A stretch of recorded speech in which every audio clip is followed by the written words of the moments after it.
आणि आता बातमी पुणे जिल्ह्यातल्या भीषण पाणी टंचाई संदर्भातली। पुण्यातल्या खेड तालुक्यातल्या परसूल गावात दिवसाला केवळ 2च हंडे पाणी पिण्यासाठी मिळतंय।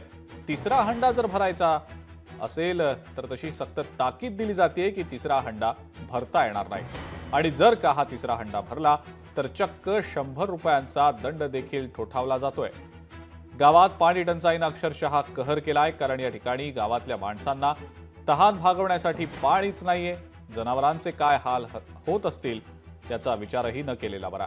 दिवसाला 2च हंडे पाणी आणि तिसरा हंडा भरला तर चक्क 100 रुपयांचा दंड।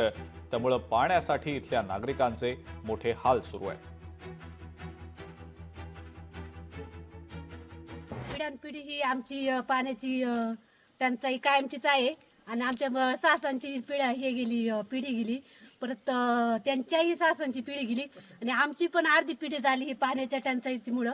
आणि इथून दडीनं वरती उरपाट चालत जायला दम लागतो। वयस्कर आज्या इथं आम्हाला उत्पन्न काही नसल्यामुळं गावाला कोणी राहत नाही, सगळ्या मुंबईला इन्कम काही गावाला न भेटल्यामुळे सर्व मुंबईला बाहेर गावी आहे। इथं फक्त वयस्करच लोक आहे। ते जरा बरोबर पाणी नाही व्यवस्थित झालं, तलावाचं पाणी ना दुनिया नेल्याला आंघोळीला वापरतात। ते जलजीवनची योजना आहे त्याच्या संदर्भात काय अजून सांगाल? चालू आहे, जलजीवनची योजना चालू आहे खाली, अजून पाणी नाही. अजून काही ती 2 वर्ष झालं पूर्वी झाली नाही, म्हणजे पाणी अजून काही आलं नाही गावामध्ये। बरोबर।